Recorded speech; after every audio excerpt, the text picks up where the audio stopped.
The NES controller is one of the most influential controllers in the history of video game. Uh, Such things as up, up, down, down, left, right, A, B, select, start are considered almost a prayer within the video game culture. The controller is heavily influential and is important to how we imagine the games to work. This is the controller. It's actually a picture of my controller I have just piled up, so it's kind of dark. Sorry about that. But you can see the D-pad, the A, the B button, then the select and the start button. This is 4 times as many buttons as you would find on the Atari controller, but also it's much better organized than you would find on the ColecoVision or on the Intellivision controllers. Also, the D-pad is unlike any other controller beforehand, or for console anyway.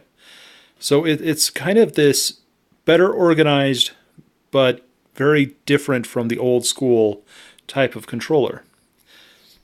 It was influenced by a previous Nintendo product, the little Game & Watch games, and here is the first one I could find, Donkey Kong, and they created kind of that D-pad there, created by a guy named Gunpei Yokoi. He created these games. He even created that kind of clamshell feel, which you'll see in DS games later on. And he majorly influenced the way the controller should look and feel. It was kind of a boxy controller if you look at it, but it definitely worked the way you wanted it to. There was also arcades and other consoles that were influencers.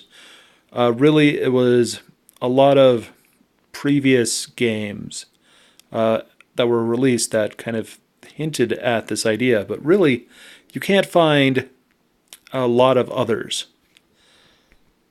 The games themselves, we're going to be talking about 2D side-scrollers here, and you'll notice that there is a Sega game, a Sega Master System game here, and a TurboGrafx game. And the reason why is they work exactly the same way. A jumps, B does some kind of attack. If you press down, you kind of duck. If you press up, you're not going to jump.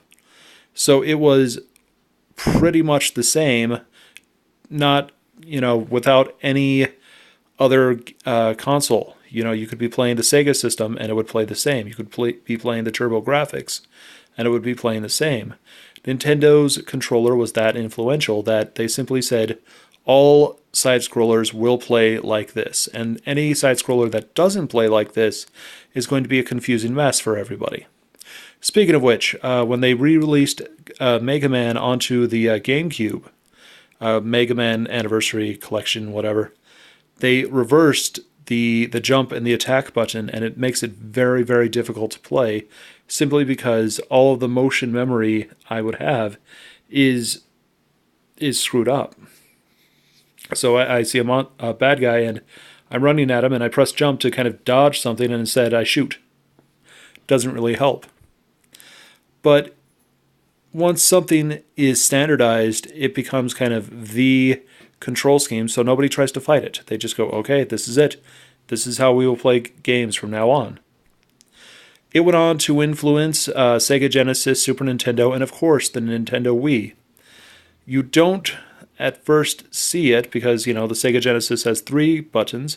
We'll talk about that later. We're also going to talk about the Super Nintendo controller a little bit later.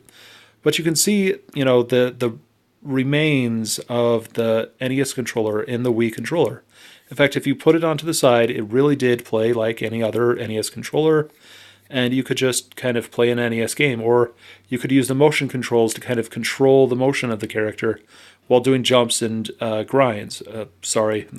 First thing that occurs to my mind is Tony Hawk's Downhill Jam, the first time I really used that controller. And that's really how I enjoyed it. So the NES controller is heavily influential. It influenced not only Nintendo products, but Sega products and other competitors' products.